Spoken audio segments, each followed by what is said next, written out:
Good morning, everyone. I appreciate the opportunity to be here with you today. As mentioned, my name is Youboty Jr. I've spent some time in professional athletics, business, real estate, and now coaching. Along that path, I've also, gone through some very formative transitions, serious injuries, family members passing away, things of that nature, from high school sports, to college football, to the NFL, and then into the business world and entrepreneurship. Different worlds, yet the same truths keep showing up. Today, I want to share that truth with you, not as motivation, but as a blueprint, formula per se, that governs performance, growth, and longevity in every environment.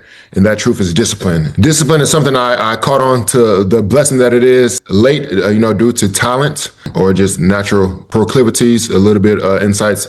Me and all my siblings, we were gifted to play, at the very least, the college level on full ride scholarships. Older brother played in NFL for 7 years. His career was cut short due to injury, as well as mine. I stuck around for the Denver Broncos for 2.5 years. Discipline, as I mentioned, something that caught late to me towards the middle to tail ends of my college career, when I start to see what that formula and the magic that it truly can be. Ultimate discipline becomes one of life's truest gems once you hone into it. Most people think discipline is a punishment, something enforced by coaches, parents, authority figures, something you tolerate until one day you finally feel free of it. As sheer adolescence, I used to think that too. But as my path continued through different levels of competition, responsibility, I began to see discipline very differently. Discipline isn't a restriction. Discipline is a freedom, because discipline removes chaos. It removes blockage. It gives structure to your energy. And when structure exists, your focus sharpens, confidence stabilizes, and performance become repeatable. The most disciplined people I've ever been around, they don't feel controlled. They don't feel restricted by it. It's not a hindrance of theirs. I always feel that they have a certain grounded temperament to them. You can sense the clarity around them. They always seem poised and at ease. You guys are still being able to see my slides, right?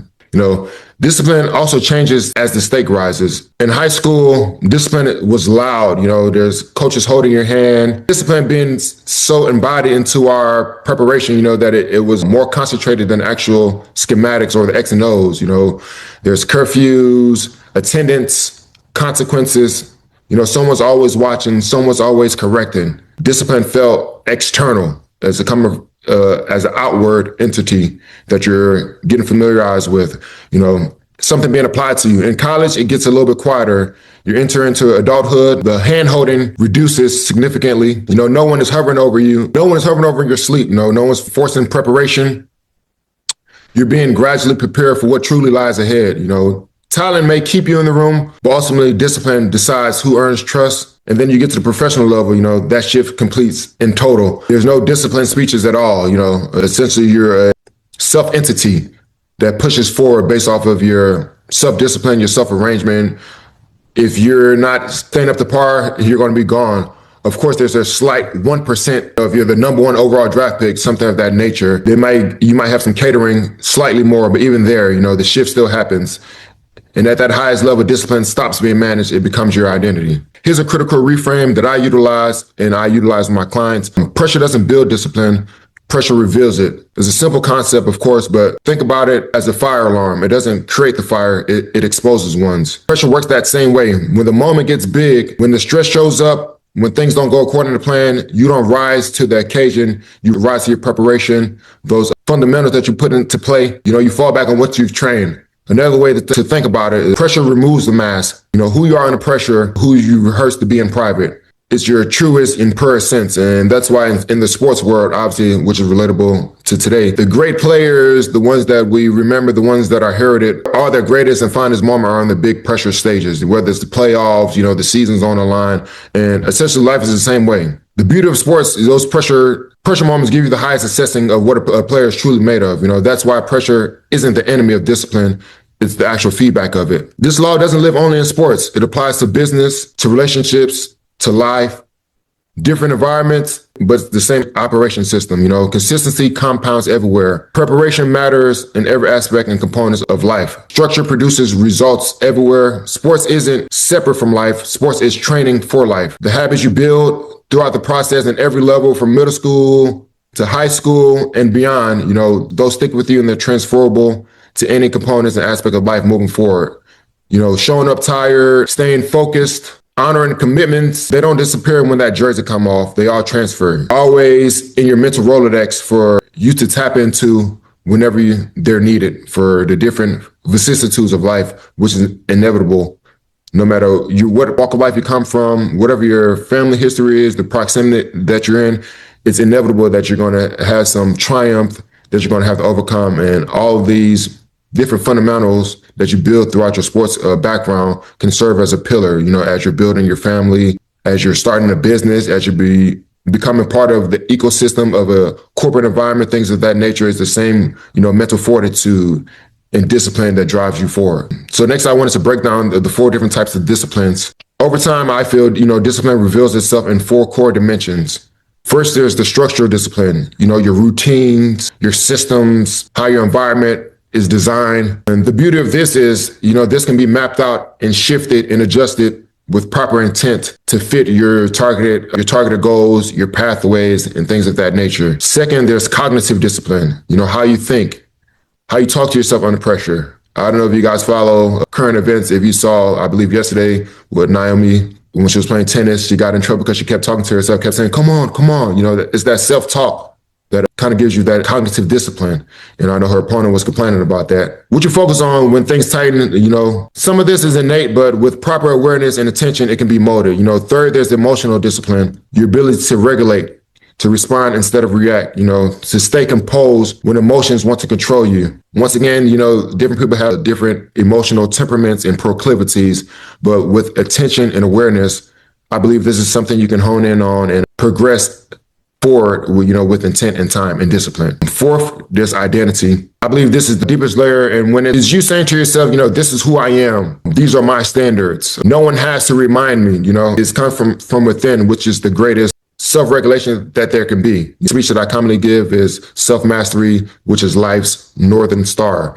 It what guides you through the different changes of the seasons in life that happens. To me, this is the most important of them all. It serves as a guide to shift all things. What you align your inner identity dictates your habits. And all as you rise, fear of these are going to be managed, and they must be owned from within. And then comes the moment, that inevitable moment as athletes, to where that sport environment is no longer there. Whether you make it to the pros, you play 10 years, 1 year, you make it to college, is an inevitable journey that we're going to eventually find ourselves in, where, you have to be a self-starter in some capacity.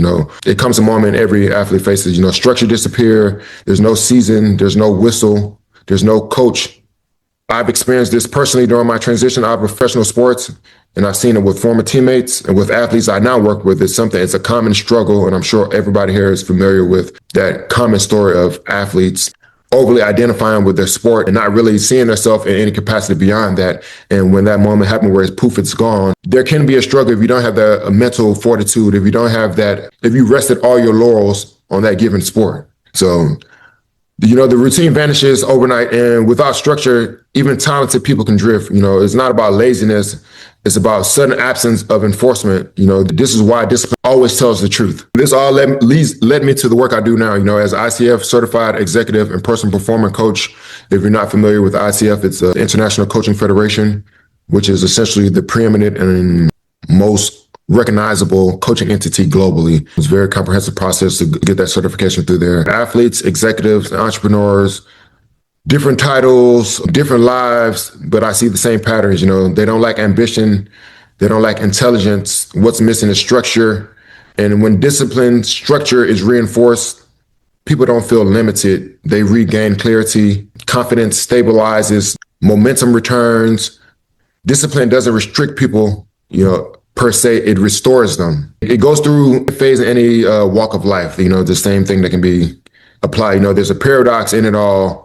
Whether it's calling family members to establish relationships, something as simple as your stretching routine at home to keep your body feeling mobile, put in extra hours before your presentation at work. It all feels like a restriction. I'm keeping myself confined to sticking to these routines. But the paradox in there that it actually frees you. Writing down to, I'm going to make 2 calls this week to a family member or a close friend, somebody in my nexus. Once you see that compound effect over time, it has that reverse effect to where, discipline isn't something that's restricting me. It's actually creating the freedom in my life. It's actually creating the life of value, the relationships that I want to build, my health is improving, things of that nature. Here's another powerful part of discipline. Discipline is a keystone habit. When discipline is strong, energy improves, relationships are stabilized, as mentioned, mental health becomes more manageable. When discipline slips, everything seems to feel heavier. One habit quietly governs multiple facets and aspects of your life. Discipline doesn't solve everything, but it makes everything solvable. There's nothing that can be sustained long-term without discipline. This is why discipline is like a spine. You don't see it, but it holds everything upright. In my coaching sessions, it's something I overly harp on in regards to, discipline being the spine of your life, discipline being the spine of your business, discipline being the spine of your family. Without discipline, nothing can move forward. In coaching sessions, we don't chase motivation. We rebuild that spine per se, because without structure, nothing stands for long. With it, movement becomes possible. Discipline, ultimately, as I keep refurbing on here, isn't a cage. It's the support that allows freedom in your life. So as you move forward in sports, school, and life, just remember this: discipline isn't something you outgrow. It's something you internalize. And when no one is enforcing your structure anymore, that's when your future quietly shows up, and that's when your discipline comes more at play. So thank you for your time here today and attention. I appreciate the opportunity to share this with you. I did leave a decent sizable time here on the back end of it, if there's any Q&A or anything of that nature. And thank you for having me. Anyone has any questions? Well, I'll go. John, what was your personal journey like making that transition from making it to the pros, and then like having to decide, were you constantly thinking about what you would do? Were you working on that while you were pursuing your sport, or it came after? In a sense, as mentioned, my older brother played in the NFL, so I was able to have, that foresight of how short it is. In the locker room, everybody jokes that the NFL stands for not for long. So I was able to see him abruptly, something that he's been engulfed in his whole life. He was a little bit more pronounced and sought after recruit than I was coming up. He was a 5-star recruit, went to Ohio State, which is as big as a program that there is in the nation, up there with Alabama and the Georgias of the world. So I'd see how much he dedicated to that journey and that path. To see it end abruptly for him, being the younger brother, 6 years younger, I was able to kind of put in my mind, this is not something to rest your full laurels in any given moment. And even with that train of thought, it's still hard. It's much easier said than done. So in a sense, I always had the back thought of this in any given moment, but at the same time, you have to be able to get to that level, you have to lose yourself within that pursuit. So when it ended, for me, it wasn't a clear-cut end. I tore my Achilles. I always envisioned that I'll come back from it and move forward with my career, but the explosion wasn't there. Real estate was something I always had indirect interest in. In that time during my rehab, I kind of used it as a moment. I kind of just told myself I'm going to find a silver lining in this moment to kind of reinvent myself or just pick up a different habit. I started reading, got deep into reading. I think the first book I read was like Think and Grow Rich by Napoleon Hill, which is essentially the Bible of self-help books. And that just took me down a journey of reading. And I guess the fun thing about it is while I was in college, I was not a reader at all, or even in high school, I was not a reader. It took for me to get done with formal education to finally start to educating myself. I say that it sounds as if it was just a smooth, quick transition getting into it, but by no means was it. There was self-doubt, wondering what I'm going to do with myself. And luckily I had to hone into those principles I mentioned here that you learn in the sports world to kind of push me forward. I have a question, and I do like the full scope that you described and what you do. I think it's a valuable asset into, the sports world. So as you being a former athlete and things like that, what would you say is your biggest strength or takeaway from just being involved in sports that helped direct your career path on this side? And in terms of you were giving this information to a youth audience. I feel like I can talk about that for the next 10 hours.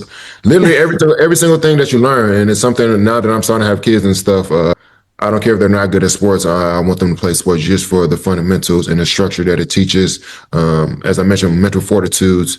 There's a lot of parallels to sports that's going to come with life. As I mentioned earlier, you speak to anybody that has lived long enough, they're going to tell you the ups and downs that comes with it, whether it's on the personal side, the financial side, family side, health-wise, you're going to get hit in the mouth by life no matter what. And that's what happens in sports, whether it's your starting quarterback getting injured or you breaking your leg and then having to find ways to recalibrate yourself to be able to push through that is inevitable. And the discipline and structure, seeing incremental improvements whether it's in the weight room, your fitness journey, and that's the same thing that's applicable to your business, your outreaches. If you're in sales, getting your pitch and your cadence down, whatever vocation you find yourself in, there's going to be incremental improvements. There's going to be the nuances of that given role that has to be enhanced, just like a basketball player learning the different techniques. And the beautiful thing about sports, they teach you the minor details and the impact that it has. If you just take this 6-inch step, the difference between taking a shorter step, the angle that it's creating, and all that factors and tie into your business as well. Just today, the preparation I did, even though the speech was 15 minutes, I probably dedicated 4 to 5 days of full-fledged, preparation getting here today. And you learn that from sports. You practice weeks and weeks and weeks to go play a game that lasts 40 minutes. So the big part right there. I like that. The practice and preparation. I think the camaraderie, working with your colleagues, being able to work with other people from other walks of life, being able to take instruction, being able to take tough instruction. Obviously, in the sports world, sometimes the delivery isn't always the most softest landing, but you have to kind of, the good players, kind of try to take the message from what's being said. And is this person saying it from malevolent or being a nasty delivery, or is there's a underlying message and tone there that I can utilize to improve myself, which is going to improve my situation and create more outlets and opportunities for me as well. So we can go on and on and on. There's so many parallels. Thank you. All righty. Yeah, so no more questions. Well, how can people get in touch with you? Yes, indeed. The easiest way, I'm most active on LinkedIn. You can just search my name, John Youboty Jr. I also have a Supreme Coaching Group page, which is my business. We do personal performance coaching, executive coaching, and life coaching as well. A good portion of my book of business right now are former athletes that are transitioning into the real world. As we mentioned, this is a common pain point or a common hurdle obstacle for youth, even at the professional level. People to be able to perform, it's kind of like an actor. You have to lose yourself within that role. You're not going to make it to the top level unless, you can't be pursuing real estate and pursuing journalism and then still aiming to become a high level athlete. Right. It's possible, but it's not highly probable. So once you have to lose yourself in that role, and then once it's gone, your colleagues and your competitors, they've been pursuing what you're now in chase of. And sometimes that's hard to start from ground zero, especially when you're used to performing so well at what it is you were doing previously. So, but yeah, you can follow my Supreme Coaching Group on LinkedIn. And we're also making efforts now to start pushing on other social media platforms as well. So we started Instagram, YouTube, Facebook, and things of that nature. But LinkedIn is where you can mostly find me. And then also the website is supreme-coaching.com. You can book a discovery call for any youth athletes or anybody that's, trying to enhance their output, and everything is in line. The framework and guidelines are all aligned with the ICF. As I mentioned earlier, we do a lot of emotional intelligence panels. We do a Wonderlic test, which is what the NFL do to get a sense of how people learn, the best way that they go about things mentally and things of that nature. So it's a lot of self-assessment to just kind of give you that awareness to be able to function at your higher self, and also give you further understanding as to what path may align better with your natural proclivities as well. So